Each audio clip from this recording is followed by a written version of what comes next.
Bonjour mes chers poissons, je vous remercie de me retrouver pour ce taroscope du mois d'octobre 2017. Je tenais également à vous remercier d'avoir été aussi nombreux à participer au concours pour les 10 000 abonnés. Trois d'entre vous ont donc remporté un des tirages que je propose sur mon site, n'importe lequel. Et donc il y a toujours le même concours mensuel que j'organise qui vous permet de remporter un tirage en croix comme celui-ci. Ça se passe sur Facebook, vous avez le lien de ma page sous cette vidéo. Mais il y aura aussi un autre concours qui va s'organiser au cours du mois d'octobre, exclusivement sur YouTube, et qui permettra de célébrer le dépassement des 2 millions de vues. On en est vraiment plus très loin. Ça devrait se faire dans les prochains jours. Et donc, je publierai une vidéo sur YouTube qui vous donneront les modalités du concours qui ne se fera que sur YouTube. Donc, abonnez-vous à ma chaîne si ce n'est pas encore fait pour ne pas rater la notification de la publication de cette vidéo. Et ça vous permettra de remporter également n'importe quel tirage présent sur mon site.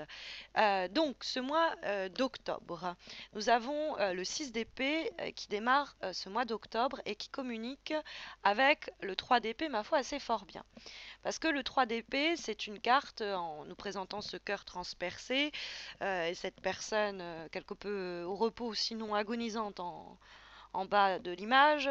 On voit bien l'idée qui s'en dégage. C'est quelque chose qui crée des souffrances et des malheurs ou du désespoir parce que c'est mort, parce que c'est terminé ou parce que ça s'achève. Ou peut-être parce que c'est mort-né également, c'est quelquefois possible.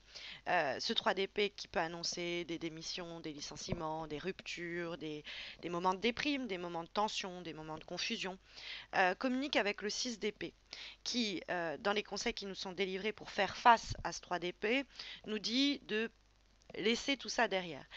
J'ai l'impression, comme les épées nous parlent à la fois de la communication, mais surtout et avant tout de l'aspect psychologique, que ces deux lames qui font partie de la même famille sont en relation à la même situation, au même problème.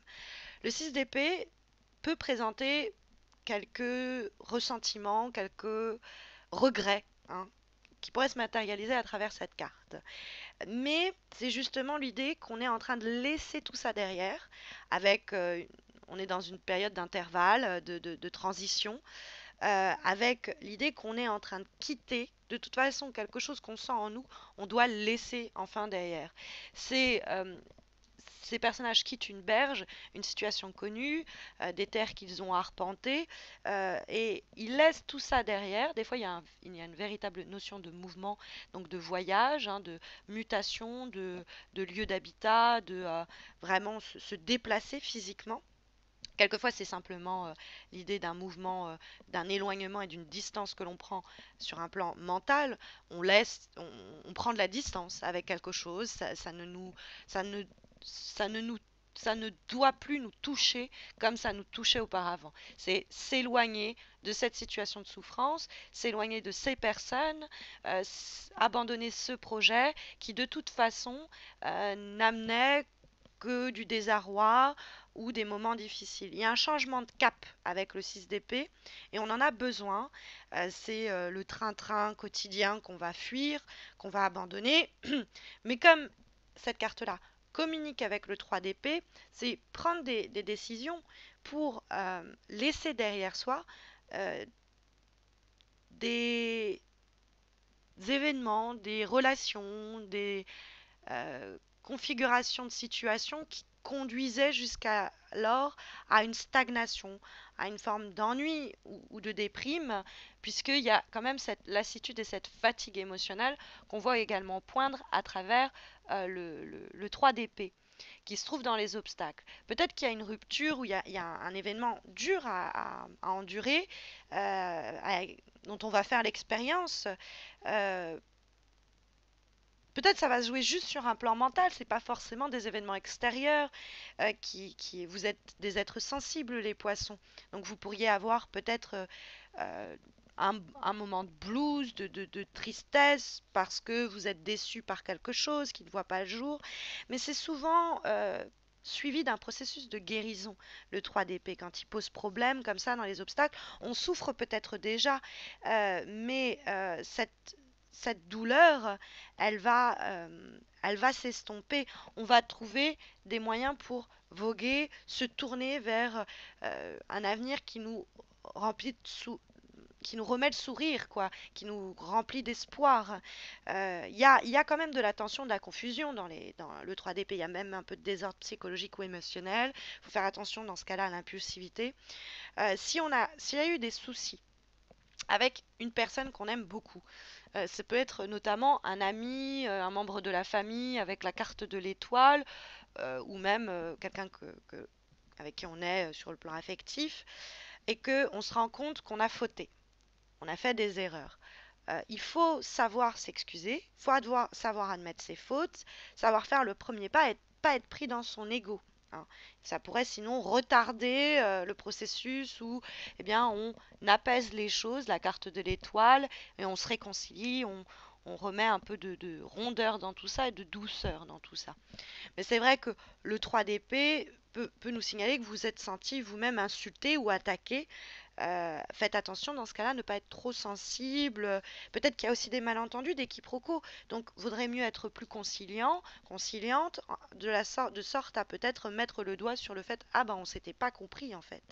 Donc, il y a sinon plus largement l'idée de comprendre, accepter les raisons de sa souffrance, s'il y a eu un sentiment de trahison, de tristesse parce qu'on s'est senti rejeté, qu'on broie du noir parce qu'on doit abandonner ou faire une croix sur une relation ou un projet, ou qu'on est éloigné de quelqu'un parce qu'il y a eu un moment d'incompatibilité, ce n'est que momentané. Ça peut n'être que momentané à partir du moment où on sait faire le premier pas pour réarranger les choses sur le plan par exemple amical. Mais il y a l'idée de se débarrasser, et on le voit avec le 6 d'épée, des vibrations négatives sans pour autant nier la souffrance qui est liée. Mais peut-être qu'on veut justement, en la comprenant, on va arriver à s'en défaire plus aisément.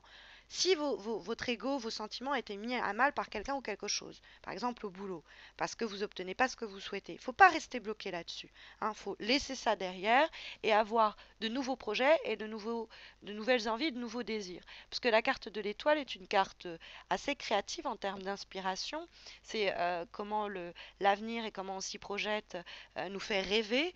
C'est l'association avec des gens pour mettre en forme ses rêves, pour les concrétiser plus tard, hein. On est dans la vibration, on est quand même dans quelque chose un peu passif avec l'étoile. C'est une carte qui est très encourageante sur tous les métiers. On va devoir être un peu créatif, inspiré, etc. Notamment avec l'as de bâton qui nous parle de création avec un grand C, quelquefois donc la procréation. Euh, L'idée donc euh, qu'il y a autre chose qui est en train d'être fécondé pour voir le jour.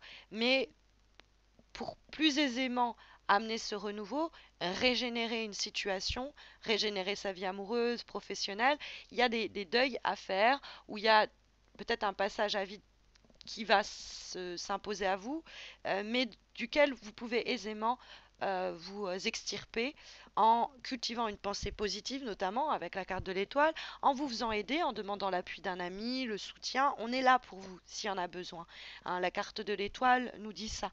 On peut avoir l'aide des gens que l'on aime qui vont nous tendre la main, histoire de ne pas être en train de broyer du noir. Euh, la carte de l'étoile, c'est être inspiré par l'avenir. Ça peut être sur un plan affectif. Vous avez eu une histoire qui n'a pas fonctionné, que vous essayez de laisser derrière vous. Vous êtes bien entouré amicalement. Dans ce cadre amical, vous pourriez être amené à faire une rencontre capitale avec beaucoup de désirs mutuels et réciproques, le début même d'une relation passionnelle quelquefois.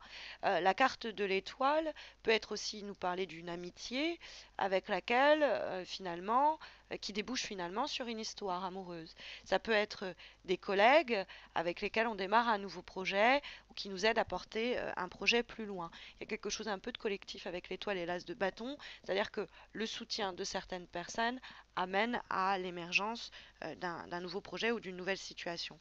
L'as de bâton est une belle carte, c'est une carte qui va nous parler d'une période plutôt favorable à l'entreprise de nouvelles actions, on entreprend ceci, nos démarches, on pousse les choses pour se lancer, on est téméraire avec l'as de bâton, on est on n'a pas peur de ce qui est inédit, innovant, il y a l'idée de nouveau départ, et toujours cette idée d'optimisme de l'étoile qui va justement, cette énergie-là, nous permettre de trouver de nouvelles solutions, nous permettre de renouveler, comme je vous disais, régénérer un peu notre libido, nos ressources financières. C'est une carte, effectivement, sur le plan amoureux, hein, qui est plutôt de bon augure. Il y a la passion, il y a un symbole assez phallique à travers cet as de bâton. Donc il y a des choses à entreprendre, il y a des choses aussi à ressentir. Maintenant, c'est vrai qu'on est dans ce qui se termine, dans ce qui commence, et plus vite on aura laissé ce qui se termine, fait le deuil de cette situation, plus vite on pourra avoir l'espoir de nouvelles choses, hein. Donc ce côté que je vous disais, je vous expliquais avec le 6 d'épée, un peu transitionnel, quoi, qui est entre deux phases. Et ça, on le sent aussi avec l'avant-dernière lame que nous avons pour ce mois d'octobre, mes chers poissons, qui est la carte Rebirth, qui met en lumière en fait un principe prôné par Zarathustra chez Nietzsche, qui nous parle en fait des trois états par lesquels on passe, celui du chameau complètement endormi, apathique, qui subit les choses, et puis qui évolue vers le lion, qui au contraire rugit, veut dominer, et qui aboutit et se termine par l'enfant, cette innocence, ce jeu, cette envie, ce désir de nouveauté, mais d'aventure, mais presque vierge, hein, une sorte de virginité dans ces sentiments-là, et qui nous parle en fait d'un cycle qui se termine. Là, cet entre-deux dont je vous parlais il y a quelques instants, on le voit particulièrement dans cette carte-là. Si on était dans le côté un peu endormi et un peu dépressif, ben, on va certainement basculer dans celui un peu plus rugissant. Si on était dans le côté un peu plus rebelle et un peu trop dominant, eh bien on va évoluer vers quelque chose d'un peu plus euh, comment dire, ouvert aux autres, hein, la communion, l'association, la collaboration, l'idée qu'on n'est rien sans les autres et que c'est avec les autres aussi qu'on évolue. Ça peut être une relation qui elle-même, hein, passe de un côté amical à un côté plus charnel, un projet aussi qui peut évoluer vers quelque chose de nouveau et que le tirage semble évidemment encourager. Mais donc il y a quelque chose peut-être qui est mort, qui nous fait encore un peu souffrir, mais vous êtes en train il y a une fécondité, quelque chose qui est là pour faire germer une nouvelle relation, un nouveau projet, un nouveau départ, parce que nous avons en dernière lame, cette fois-ci, pardon, issu d'un oracle, celui pensé dessiné par Salerno, l'oracle de l'amour universel, la carte Expectancy, qui est donc l'idée de grossesse, hein, si on doit traduire vraiment littéralement, mais c'est au fond, en général, quelque chose qu'on espère voir aboutir ou qu'on attend, qui ne va pas se donner à nous tel qu'on le pensait.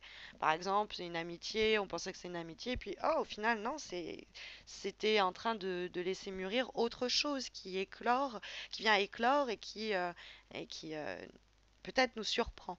Mais il y a une très belle énergie, une très belle vibration qui émane de cette carte. C'est l'idée qu'on est en train de couver quelque chose de nouveau. Peut-être que si on a des attentes un peu trop limitées par contre, un peu trop, tiens, j'attends ceci ou cela, ça peut nous bloquer, voir d'autres choses plus belles même se produire. Donc c'est une carte qui nous dit, soyons confiants, il y a des choses peut-être que vous n'espérez pas qui peuvent se produire et qui vont bientôt se manifester parce que c'est une carte où l'accouchement n'est plus très loin. Donc voilà un petit peu l'idée qui se dégage pour ce mois d'octobre. Mais si vous avez besoin d'un accompagnement et d'une guidance plus personnalisée, sachez qu'il y a ce concours mensuel que j'organise, hein, sur Facebook. Vous avez le lien de ma page pour y participer. Et puis qu'il y aura aussi un autre concours exclusivement sur YouTube pour fêter les 2 millions de vues sur ma chaîne et qui devrait arriver dans les prochains jours pour vous permettre de remporter n'importe quel tirage sur mon site. Voilà, bah écoutez, j'espère que ça saura vous aiguiller pour ce mois d'octobre. Moi, je vous retrouve à la fin de ce mois d'octobre pour les horoscopes de novembre. D'ici là, portez-vous bien.